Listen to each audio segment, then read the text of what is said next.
उच्च न्यायालय की, कि उच्च न्यायालय का गठन कैसे हो और उच्च न्यायालय की क्या क्या शक्तियां हैं।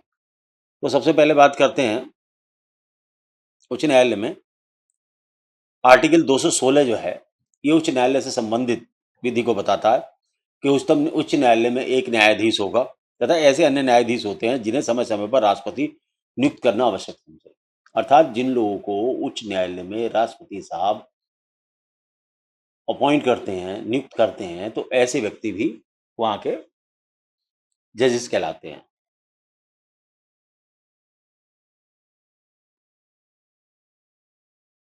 इनका जो आयु का कार्यकाल है वो 62 साल रखा गया है, 62 साल तक।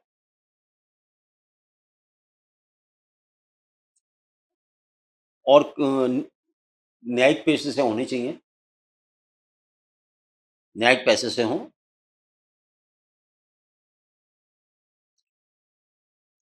और इनकी नियुक्ति न्यायमूर्ति से जो चीफ जस्टिस होंगे उनकी सहमति से राष्ट्रपति महोदय करते हैं। और यदि मान लो इनको पद त्याग करना है तो ये अपने पद का त्याग भी कर सकते हैं, एप्लीकेशन लिखकर देकर। लेकिन इनको भी हटाने के लिए महाभियोग का ही सहारा लेना पड़ता है, बिना महाभियोग के नहीं हो सकता। अब बात यह कि उच्च न्यायालय की क्या अधिक शक्तियां होती हैं। तो उच्च न्यायालय को भी अभिलेख न्यायालय ही कहा जाता है और इनकी अधिकारता जो है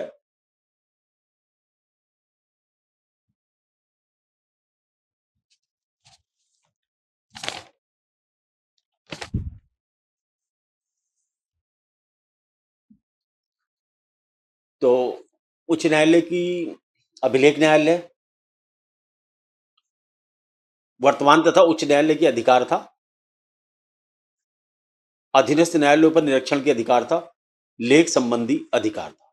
इसके बारे में थोड़ा सा मैं आपको बता दूं। जिस प्रकार से हमने सर्वोच्च न्यायालय की बताई थी, सर्वोच्चतम न्यायालय की बताई थी, वही वाली शक्ति है कि ये भी अभिलेख न्यायालय होते हैं। और अभिलेख न्यायालय का मतलब है कि जो जिनके निर्णय, जिस न्यायालय के निर्णय और कार्रवाई लिखित होती है या जिनका रिकॉर्ड संजो कर रखा जाता है ताकि उनकी साइटेशंस को दूसरी कोर्टों पर लागू किया जा सके और वो गाइडलाइन बन सके। तो इनकी साइटेशंस भी जो उच्च न्यायालय देती हैं वो अधीनस्थ न्यायालयों पर लागू होती हैं। और कई बार एक स्टेट की जुडिशरी दूसरी स्टेट की जुडिशरी द्वारा दी हुई साइटेशंस को भी स्वीकार करती है यदि उनके अपने उच्च न्यायालय की राय उस विचार पर उस संबंध में ना हो तो। अर्थात नहीं तो मान लो, सपोज करो, उदाहरण देता हूं, मान लो बंबई का कोई जिला है और महाराष्ट्र की हाई कोर्ट लगती है। महाराष्ट्र की हाई कोर्ट ने कोई साइटेशन दी, कोई निर्णय दिया, तो वो निर्णय यूपी की भी किसी जिला अदालत के द्वारा मान्य नहीं हो सकता है यदि उस विषय पर यूपी हाई कोर्ट का निर्णय उसके विपरीत ना हो तब। अगर सिमिलर व्यू है तो कोई बात ही नहीं है। अगर नहीं है यूपी हाई कोर्ट का कोई निर्णय, तो जो वहां का निर्णय है वो भी यूपी की जुडिशरी पर भी लागू हो सकता है, वो उसके मुताबिक काम कर सकते हैं, अर्थात उस विधि का यूज किया जाता है। तो ये अभिलेख न्यायालय की खासियत होती है। और ऐसे न्यायालय अपने उनकी की गई अवमानना के लिए दंड भी देते हैं। तो ये अभिलेख न्यायालय, ये भी अभिलेख न्यायालय में शामिल है। अच्छा, इनकी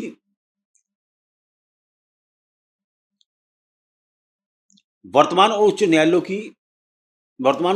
की अधिकारता क्या होगी, जो शक्तियां वो, क्योंकि देखिए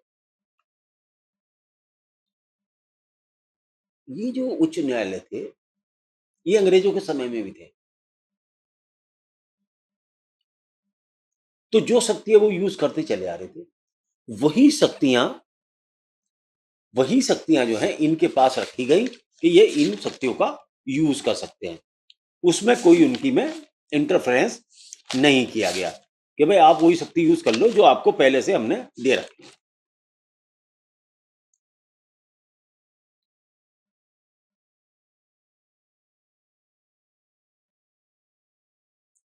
अच्छा, ये अपने जो अधीनस्थ न्यायालय हैं, जिला स्तर के न्यायालय हैं, उनके लिए नियम, क्या कार्रवाई होगी, क्या कैसे काम करेंगे, उससे संबंधित नियम भी उच्च न्यायालय अपने राज्य के अधीनस्थ न्यायालयों के लिए नियम बना सकते हैं और वो शक्तियां वैसे ही रहेंगी जैसे कि पूर्व में थी। संविधान लागू होने से पूर्व थी, वो ही शक्तियां भी यूज कर सकते हैं।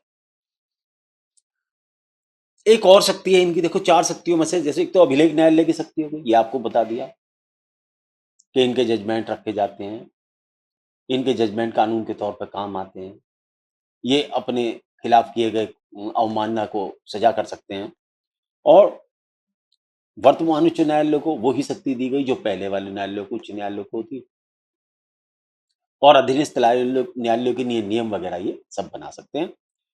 और सबसे बड़ी बात यह है कि अधीनस्थ न्यायालयों के निरीक्षण की अधिकारिता क्या है? सभी न्यायालयों और न्यायाधीकरणों की देखभाल की शक्ति प्राप्त है। सभी न्यायालय जितने भी राज्य में हैं और जो न्यायाधिकरण अपने राज्य के अंदर है, उनके जो है, उनके निरीक्षण की शक्ति जो है, न्यायाधिकरण की शक्ति को देखभाल की शक्ति इनके पास है। अधीनस्थ न्यायालयों के विवरण मंगाने, उनकी कार्यप्रणाली हेतु नियम बनाने की शक्ति भी इनके पास है। तो ये शक्ति का भी ये यूज कर लेते हैं आर्टिकल 227 के तहत। तो ये भी इनकी इन्फ्लुएंस, ये भी शक्ति इनकी बहुत जबरदस्त है। अच्छा, रिट में बंदी प्रत्यक्षीकरण, परमादेश, प्रतिषेध, अधिकार परीक्षा, उत्प्रेषण, ये रिट भी जारी करने की इन्हें शक्ति है आर्टिकल 226 के तहत। एक और बात है,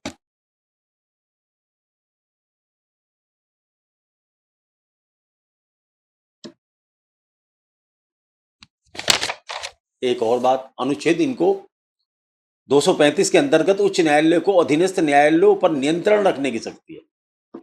उच्च न्यायालय अपने जितने भी अधीन न्यायालय हैं, जिला जजेस हैं, जिला कोर्ट हैं, उनके ऊपर नियंत्रण रखने की शक्ति है और अधीनस्थ न्यायालयों के और उनके खिलाफ अनुशासनात्मक कार्रवाई भी कर सकते हैं।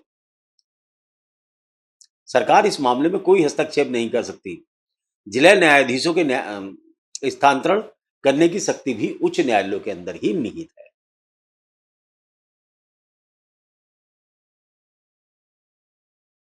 तो आपने देख लिया कि नीचे वालों के खिलाफ भी शक्ति हैं, अभिलेख न्यायालय की भी शक्तियां हैं, ये सारी शक्तियां इनके अंदर निहित हैं।